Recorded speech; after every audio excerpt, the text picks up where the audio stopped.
Wesh les gens, c'est Revive, et bienvenue dans cette review du manga le plus tubulaire de tous les temps, j'ai nommé The Jojo Land.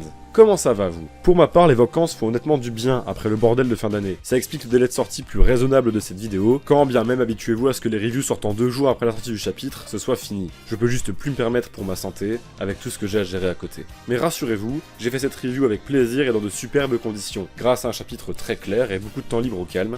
J'espère que la passion se ressentira. Foncez jouer à Dench Attack, et sans plus attendre, rentrons dans le vif du sujet. Rien à signaler côté Ultra Jump, ceci dit, sachant que le tome 9 sortira en septembre, le mois prochain on devrait avoir le reveal de sa cover, ainsi qu'une belle cover d'Ultra Jump. J'ai hâte de voir ça fait longtemps mine de rien. Côté cover, c'est pas un mois creux comme la dernière fois, ceci dit, car l'illustration de cette 6ème et sûrement dernière partie de l'arc Usagi Fraude et Suspicion est absolument sublime. Un magnifique Jojo au regard sexy, se tenant les cheveux de façon ultra classe. J'adore ces illus gros plans sur le visage, avec ce rendu ultra détaillé. Ça rappelle ces superbes illus de Johnny et Josuke, ils sont beaux nos Jojo modernes quand même. Les coloristes ont été inspirés pour ce mois-ci, normal avec une cover pareille, et je compte bien en profiter. Sur ce, on y va.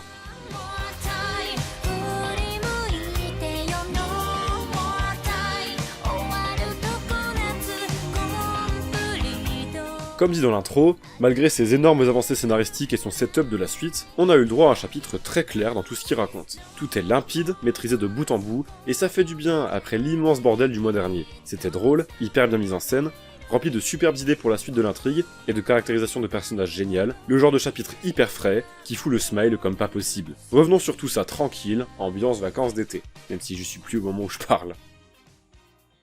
Le chapitre ici s'ouvre sur une de ces planches racontant des choses profondes sur les humains et leur rapport au système qu'ils ont eux-mêmes créé, monnaie courante dans The Jojo Land. Ici l'idée, c'est que la roche est à l'origine de toute civilisation. Création des outils de chasse et de construction, des bâtiments, support de peinture rupestre. C'est en effet la base de la société humaine depuis des centaines de milliers d'années. La roche étant l'origine des flux et des systèmes humains, il est ainsi tout à fait logique que ce soit encore cette dernière qui en contrôle toujours le cours. Ici, Araki nous explique pourquoi avoir choisi la roche comme artefact en particulier, pour cette idée de contrôle du flux monétaire. Et c'est d'une pertinence rare, qui plus est quand on prend en compte cette très intelligente réflexion, comme quoi nous, les humains, sommes les seuls à apporter une importance à ce matériau. Se servir de la roche à de telles fins n'a rien de naturel. Tout comme avoir le monopole sur les sources d'eau de Hawaï n'a rien de naturel non plus. Détourner la nature de ses fonctions propres pour le fonctionnement de notre société et l'enrichissement des puissants de ce monde, c'est bien l'absurdité de fond que nous dépeint The Jojo Land. Comment les hommes se mettent à donner de la valeur aux éléments naturels, comment ce qui débute comme un simple bout de coton termine en un billet permettant de faire tourner la société et ses vices. La roche est donc la représentation même de cette valeur absurde donnée aux éléments naturels, découlant de la découverte de l'Atrato et de son enrichissement, puis à tomber dans la corruption il y a 2 siècles de ça.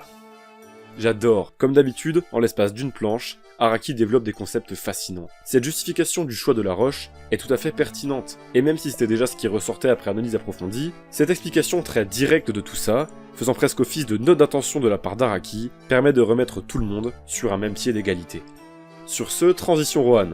L'homme le plus fasciné par le rocher de lave et sa dimension symbolique, c'est très fluide et bien vu. L'homme est dans sa belle maison de Morio avec son chien Bakin, et même son éditrice Kyoka Izumi, venant lui rendre visite, confirmant définitivement la volonté de canonisation du Rohan de Duspoke, et plus particulièrement de ses récents chapitres, dans la diégèse de The Jojo Lands, comme annoncé dans le chapitre 3, il y a 3 ans déjà. Ça fait super plaisir en tout cas, il a bien grandi le chien-chien. Je vous redirige vers ma review de Hot Summer Martha, si tout ça vous paume un peu.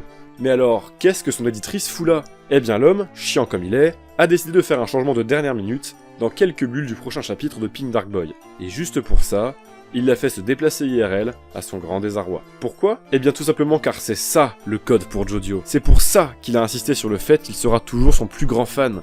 Un fan numéro 1, ça lit toujours le chapitre de son manga préféré, Day One. Et il faut bien insister là-dessus, hein.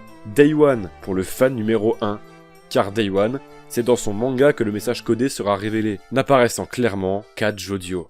Quant à pourquoi dire ça à Kyoka IRL, ben pour la même raison qu'il n'a pas dit directement ça à Jojo Hotel, pour éviter que ça fuite à cause d'une écoute. Que c'est bien vu, que c'est drôle, misère.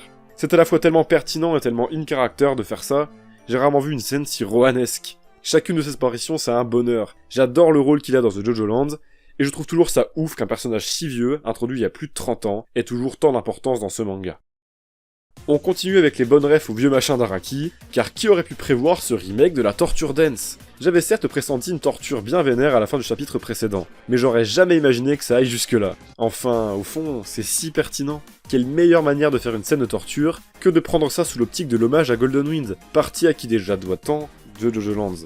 Ici, ça prend la forme d'un petit chant traditionnel napolitain et de gros coups de savate en rythme, performés par nos chers Paco, Jodio et Dragona.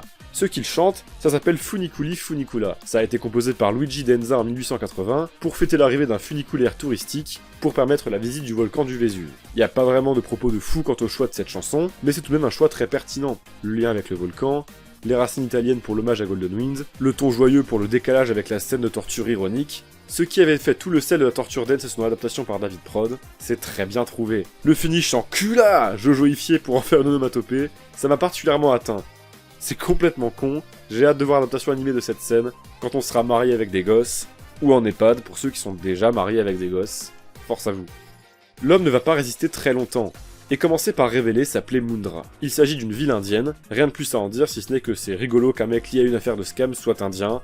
Bravo pour le racisme de bas étage, revive off, on passe à autre chose maintenant. Alors que Paco lui demande où est Tori, tandis qu'Usagi et sa mère font câlin, il craque tout de suite et révèle un truc très intéressant. Il n'est que l'éclaireur. Il travaille pour quelqu'un d'autre. Ce quelqu'un d'autre qui l'aurait a priori emmené dans un des véhicules d'urgence, pour s'en servir comme monnaie d'échange avec nos protas. Peut-être qu'elle est juste blessée, mais étant donné les circonstances et la façon dont l'homme le raconte, il paraît plus probable qu'elle ait été enlevée par un mec mal intentionné se faisant passer par un médecin, ou en étant vraiment un, c'est possible aussi. Encore plus chelou, Mundra annonce qu'elle sera emmenée au Diamond Head. Il s'agit d'un cratère situé en périphérie d'Honolulu, qu'on peut voir depuis certains endroits de la ville, notamment Waikiki Street. Il est réputé pour sa plage avoisinante, dans laquelle les amateurs de funboard s'en donnent à cœur joie, port nautique variante de la planche à voile.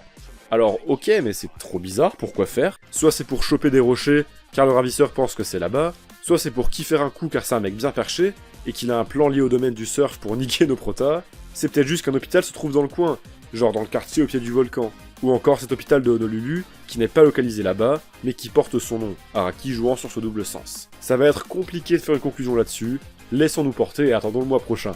Usagi s'énerve, demandant à Paco de tuer cet enculé, légitime que ce dernier ressente une certaine rancœur. Quoi qu'il en soit, de ses propres dires, le tuer ne servirait à rien, car il a accompli son job. Confirmant que le nom de son stand est bien Point Blank Seal, il devait simplement épier les pensées de nos protagonistes pour vérifier que la lave existe bel et bien, et en prime, débusquer l'emplacement si possible. Ça c'est foiré, mais en tout cas une chose est sûre désormais, la lave existe. Ils sont responsables de la chute de Howler, alors ce sont les personnes qui permettront à notre OTA secret de mettre la main sur la lave.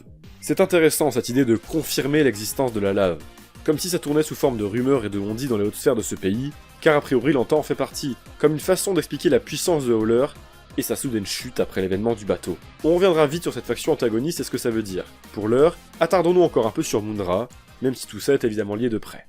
Car en effet, après que Dragona lui ait pété la gueule, Jodio remarque que l'homme porte un bracelet de surveillance à la cheville. L'homme est en effet en train de purger sa peine, une peine à perpétuité, pour avoir tué une vieille bourrée de thunes comme il dit. Selon lui, il n'avait pas l'intention de la tuer, mais il a plutôt fini par passer à l'acte à cause de ces esprits qui n'arrêtaient pas de lui parler de sa fortune et de l'inciter à le faire. Apparemment, il entend donc les voix des morts même sans que ce soit volontaire, plaçant son stand comme une véritable malédiction incontrôlable. Qu'il ne cherche qu'à se rassurer et justifier ses actions ou non, force est de constater que ça doit être un enfer à vivre. Cette idée de stand qui s'avère être un fardeau a été peu exploitée dans Jojo. On a déjà vu des personnages pour qui ça rendait leur vie compliquée, mais jamais à ce point et de façon aussi cool.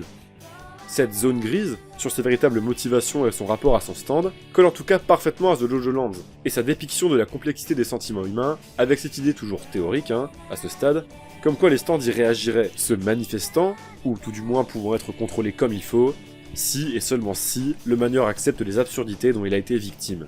Quoi qu'il en soit, ce qui fait que Mundra est dehors et avec un bracelet, c'est qu'Arlanta Mystère lui a proposé une négociation de peine s'il faisait son job dans cette histoire. Comme y réagiront nos protagonistes, ça veut donc dire que c'est quelqu'un avec suffisamment de pouvoir pour faire ça.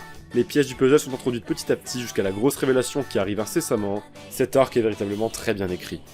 Alors que Jojo tique sur l'identité de l'antagoniste, étant donné le pouvoir qu'il possède, Araki nous fait une petite transition Meryl, qui pourrait faire penser aux éternels suspicieux conspirationnistes Homme Rocher, que c'est un indice quant à sa responsabilité dans l'affaire. Mais il va tuer le truc dans l'œuf. Meryl étant là pour faire avancer l'enquête à toute vitesse, et révéler plus d'éléments sur l'Anta actuelle. Car cette dernière a des infos capitales que nos personnages n'ont pas. Elle va leur dire de se diriger vers une certaine place d'un parking souterrain se trouvant aux alentours, en coupant leur téléphone suite à ça. Pas plus d'explications quant à ce plan, laissant aussi bien nos personnages que nous, lecteurs, dans un flou total. Usagi doit être là, sans quoi je cite, ils ne pourront pas aider Tori. Pour moi, il paraît évident que l'antagoniste a un plan tout trouvé, la présence d'Usagi étant sûrement utile pour renforcer l'impact de son otage, et s'en servir de façon malsaine pour chanter. Compliqué de savoir si Meryl ne fait que suivre les instructions de quelqu'un en ayant un couteau sous la gorge, ou s'il ne s'agit que de son plan, et qu'elle reste vague pour éviter de trop laisser d'indices à l'assaillant. Je pencherais plus pour la seconde option de mon côté, étant donné sa communication non verbale de la place de parking, mais on peut toujours être surpris par ce manga. En attendant de comprendre concrètement ce dont il s'agit, Meryl va balancer des véritables bombes à une vitesse folle avant de raccrocher, étayant un peu plus l'hypothèse qu'elle veut faire vite et bien, car le temps presse, et que la menace de l'écoute pèse lourd. Elle va premièrement révéler que l'équipe est sous surveillance intégrale depuis la chute du bateau de Howler, et ce, par un ennemi qui faisait partie des marines ayant accosté le bateau de Howler à l'époque. Pouah, alors ça c'est dingue. Si je me serais douté d'un truc pareil à l'époque, cette idée d'avoir un ennemi étant lié de près ou de loin aux sphères gouvernementales et au pouvoir me trotte depuis longtemps, et j'en ai déjà fait part à de nombreuses reprises.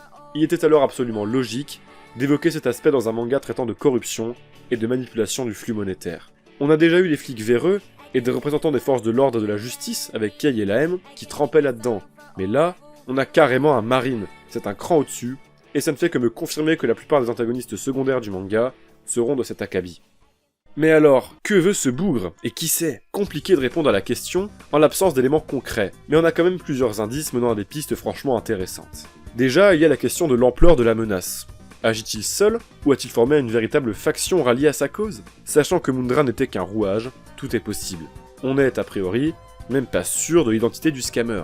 Soit ce scammer c'est notre antagoniste en question, soit c'est encore un mec sous ses ordres. J'aurais plus tendance à penser à la seconde option de mon côté, je trouve qu'une faction antagoniste collerait particulièrement bien la structure du récit actuel. On sait que c'est quelqu'un qui cherche une lave depuis longtemps. Ça m'étonnerait donc qu'il ait appris son existence récemment, mais en tout cas, il semblerait que l'avoir entreaperçu sur le bordel du bateau, puis avoir fait le lien avec la chute de Howler, ait confirmé son existence à ce marine. D'où sa volonté de se rapprocher de Jojo et son équipe, pour mettre la main dessus. Comment aurait-il eu vent de ce rocher de lave? La porte est pour le coup grande ouverte, ça peut aller des rumeurs comme évoqué tout à l'heure, au simple hasard comme pour ce bon vieux Rohan, mais en prenant un peu de recul, sachant la puissance de Howler et les liens parfois ténus qu'ont les milliardaires avec les puissants de ce monde, ça peut carrément avoir fuité, d'une façon ou d'une autre dans les hautes sphères. Ce marine pourrait alors avoir eu vent de l'information de façon fortuite, et agir pour ses propres intérêts personnels, ou alors être lui-même au service de gens très haut placés. À ce stade, il paraît tout sauf improbable que des gens aussi importants que le président même soient impliqués dans la poursuite de ce rocher. N'oublions pas cet élément capital qu'est la construction de missiles chez Howler. C'est pour moi la clé de tout ce puzzle, qui révélera les liens entre ce dernier et le gouvernement, ainsi que l'antagoniste actuel. J'avais évoqué 4 possibilités quant à l'implication de Howler et son niveau de connaissance dans l'affaire de ces missiles. Je vous redirige vers la revue du chapitre 32 pour un petit refresh, et il y a pas mal d'options qui pourraient coller à tout ce bordel. Ce marine pourrait tout aussi bien s'avérer être ce petit malin ayant débuté cette construction de missiles sans l'accord de Howler, qui chercherait à mettre la main sur un rocher pour aller jusqu'au bout de son plan, ou encore le laquais d'un complot gouvernemental où le rocher serait bien utile pour garder Howler sous contrôle et étouffer l'affaire des missiles pour s'en servir à leur avantage, par exemple. Quoi qu'il en soit, je trouve cette idée brillante. Ce plot twist comme quoi l'ennemi était un des marines a vraiment eu l'effet d'une bombe chez moi. Cet acte 2 est définitivement impressionnant dans sa construction. Toutes les pièces du puzzle sont là, et ça donne un niveau de hype absolument démentiel pour la suite. Il est donc évident qu'on pointe de plus en plus vers un bordel gouvernemental. Et avec ça, des gens doutent de plus en plus sur le statut d'antagoniste principal de Howler. Pfff, partez bande d'hérétiques, vous ne méritez pas mon goat, et on se sentira bien mieux sans vous. Orvan, c'est vrai que le doute est sincèrement permis, et il serait tout à fait possible qu'on se dirige vers des ennemis se trouvant dans les hautes sphères, qu'il s'agisse du président ou non. Ce qui me fait penser que non, au-delà de l'aspect un peu redit que ça ferait avec SBR, c'est surtout que The Jojo Lance nous dépeint sans cesse la puissance infinie des milliardaires. On le sait, même dans notre monde, et sans verser dans le complotisme de bas étage, les puissants ont un impact sur la sphère politique, particulièrement aux États-Unis. Alors le poids du président, dans un tel univers dépeint par Araki, qui plus est en y ajoutant le rocher et sa capacité à retourner les choses, est à nuancer un peu. On sait Howler en position de force sur le rocher qui plus est. L'homme est, pendant sa cavale, sans aucun doute en train de chercher activement un moyen d'en trouver un, grâce aux connaissances léguées par ses ancêtres. Son stand a été introduit en grande pompe, tout ce bordel découle de lui. Avoir un second acte basé sur les actions des hautes sphères, résultant de la chute d'un de leurs plus grands obstacles pour en tirer profit, ça se tient. Mais je ne pense qu'il ne s'agit que de ça, des enjeux de second acte. Howler finira par réapparaître, et remettre l'église au centre du village, j'en suis certain, ou en tout cas j'ai envie d'y croire. Quant à la forme que ça prendra, tout est ouvert, et c'est bien ce petit marine maléfique qui en lancera les rouages. Enfin, Meryl terminera son speech en disant que l'objectif reste de trouver la lave avant tout, sans quoi il ne pourrait pas trouver Tori. Je trouve ça assez étrange, en quoi c'est la lave qui leur permettrait de la retrouver? Jojo va devoir s'arrêter à un tabac pour choper un ultra jump en pleine poursuite pour lire le chapitre? C'est publié même à Hawaï les ultra jump? Enfin, on verra. Le numérique existe, tu me diras. Mais hein, PlayStation, c'est pas bien ce que vous faites.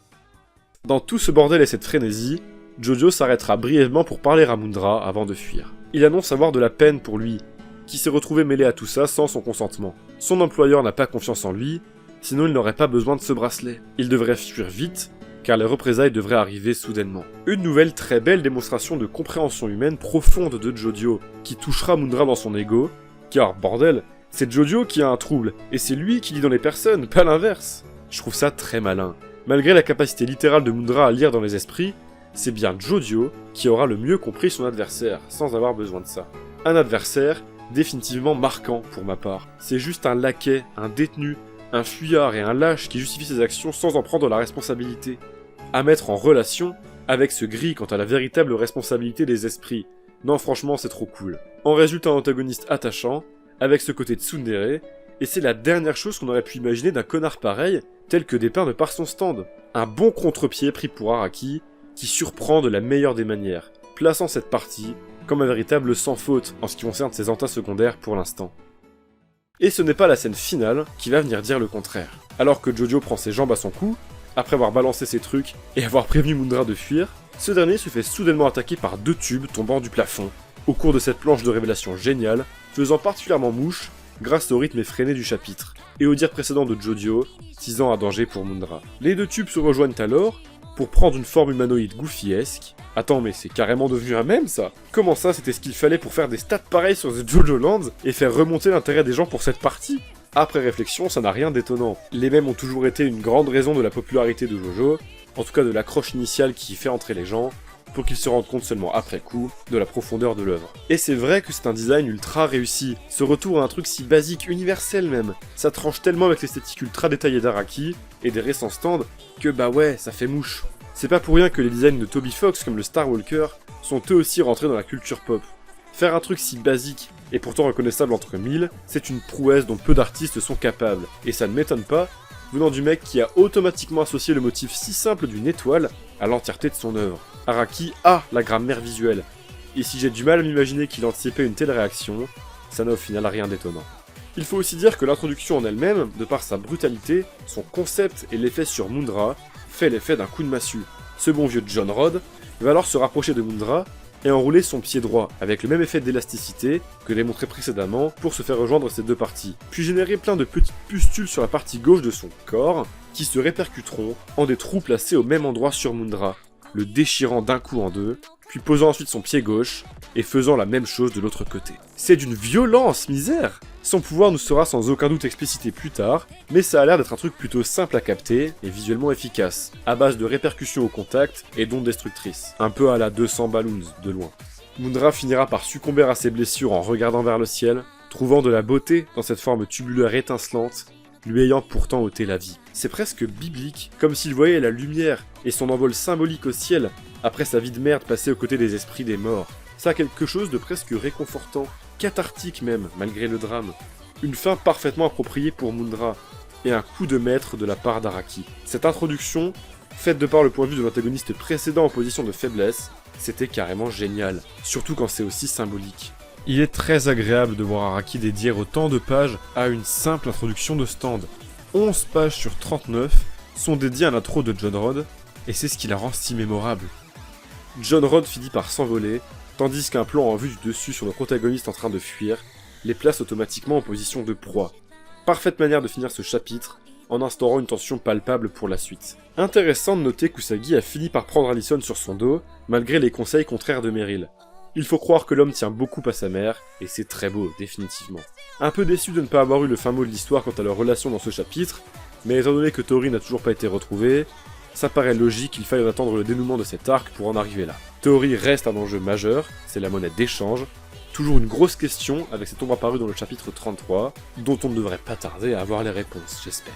Mais pour l'instant, il faut échapper à John Rod. Et bien voilà, j'en ai fini avec ce chapitre. Énorme kiff celui-ci. Son absence de combat ne lui a pas empêché du tout d'offrir un rythme effréné au détour d'une construction parfaite. J'ai rarement vu une transition entre deux arcs aussi fluide et bien gérée dans JoJo. Tous les enjeux sont définis à la perfection et font le lien entre cet antagoniste et le suivant d'une fort belle manière. C'était aussi un chapitre très centré sur les personnages, qui eux aussi servent de lien à leur façon, tout en étant caractérisés à la perfection. J'aime ce genre de chapitre au ton léger et rempli d'autodérision, malgré la gravité de la situation. C'est vraiment un truc que The JoJo Lands arrive à faire à la perfection depuis le début, et avec la cerise sur le gâteau, de ses références aux parties précédentes d'une élégance rare. En résulte une maîtrise narrative franchement impressionnante de la part d'Araki. J'espère que ça se poursuivra, tous les éléments futurs ont été introduits à la perfection, et je ne peux que croire qu'Araki continuera sur cette lancée absolument flamboyante. Ça fait aussi tellement de bien d'avoir des nouveaux mèmes pour JoJo. Je pense qu'on n'a pas eu un seul chapitre de The JoJo Lands ayant créé autant d'engouement à ce propos. Et c'est en les voyant apparaître qu'on se rend compte que ça manquait un peu dans JoJo depuis quelques temps. Ça donne toujours un sacré boost à la communauté, et même au-delà, donnant plus de visibilité à cette partie absolument exceptionnelle. Alors, montez dans le train grâce à John Rod, c'est très bien. Et vive The JoJo Lands. Petit ajout, parce qu'on n'est pas sûr de l'avoir fait celle-là. C'est intéressant cette idée de confirmer l'existence de la lave, comme si ça tournait sous forme de rumeurs et de on-dit dans les hautes sphères de ce pays, car a priori l'Antan en fait partie, comme une façon d'expliquer la puissance de Howler et sa soudaine chute après l'événement du bateau. On reviendra vite sur cette faction antagoniste et ce que ça veut dire. Pour l'heure, attendons-nous encore un peu sur Mundra, même si tout ça est évidemment lié de près. Et bien voilà, cette review est désormais terminée, j'espère qu'elle vous aura plu. De mon côté, je suis en pleine période de taf où je fais du 5, midi 45 tous les jours, c'est très compliqué de trouver la motive pour faire ces reviews, mais je suis très content de l'avoir faite, je suis plutôt content de celle-ci, j'espère qu'elle vous aura plu. Franchement, un super chapitre, c'est un bonheur de lire The JoJo Lands et suivre cette partie. C'est un bonheur de jouer à Densha Attack, de passer mes vacances sur Octopath Zero. Bref, malgré les galères que je traverse en ce moment, la vie est belle. Et c'est valable pour vous aussi, je vous promets. Je vais pas plus digresser, n'hésitez pas à me dire ce que vous avez pensé de la review ainsi que du chapitre en commentaire. Je pense qu'il y a pas mal de sujets de discussion pour ce mois-ci et j'ai très hâte de vous lire. N'hésitez pas à liker la vidéo et à la partager si elle vous a plu. Comme d'habitude, ça me régale énormément. Je remercie tous les donateurs qui me régalent chaque mois, vraiment grâce à vous, ça me permet de dégager des petits revenus de temps en temps qui viennent mettre un peu de beurre dans les épinards pour m'acheter les tomes de Toric Center notamment, donc merci beaucoup. On se donne rendez-vous le mois prochain pour le prochain chapitre, et d'ici là profitez bien de vos vacances, n'oubliez pas que The JoJo Lands c'est quand même vachement bien, et oui.